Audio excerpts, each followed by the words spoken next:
തൂവക്കാളിയമ്മയുടെ ഐതിഹ്യമാണ്.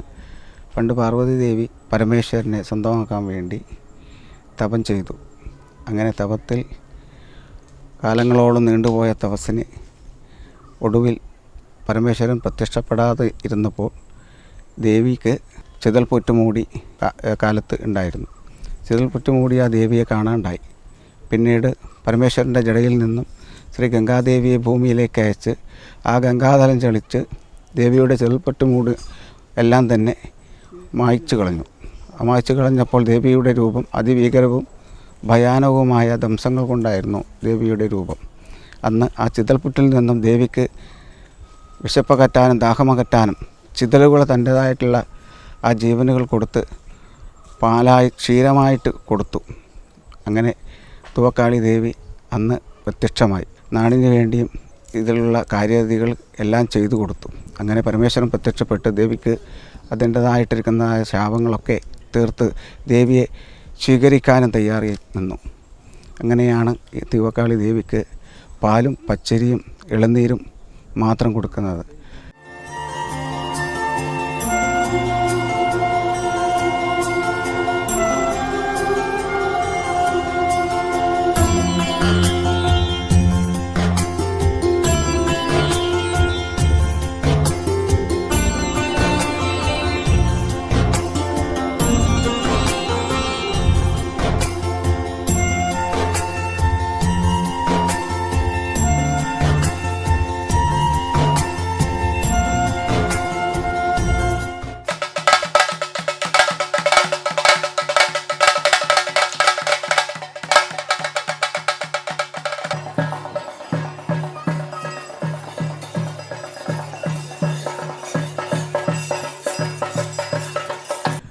അത് താന്ത്രികമായിട്ടുള്ള കർമ്മങ്ങളാൽ നിന്നിരിക്കുന്ന ആ ദേവിയാണ്. അതിന് കോഴികളോ ബാക്കിയൊന്നും അറിവില്ലാത്തണം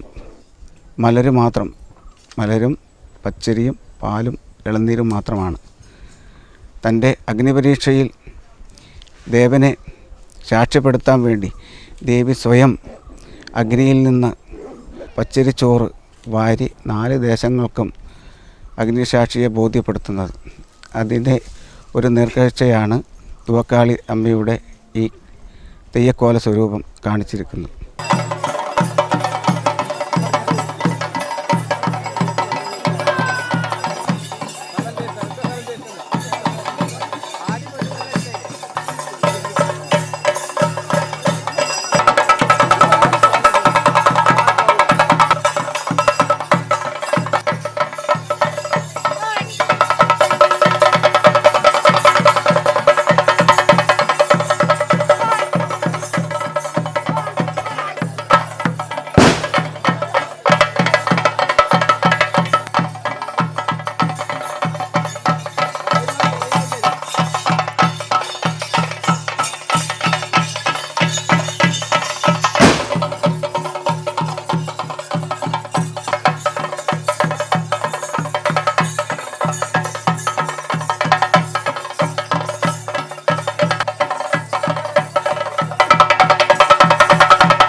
രസകരമായ വെബ് സീരീസുകളും വാർത്തകളും കാണാൻ ഇഷ്ടപ്പെടുന്നവരാണോ നിങ്ങൾ? എങ്കിൽ caravel media YouTube channel subscribe ചെയ്യൂ.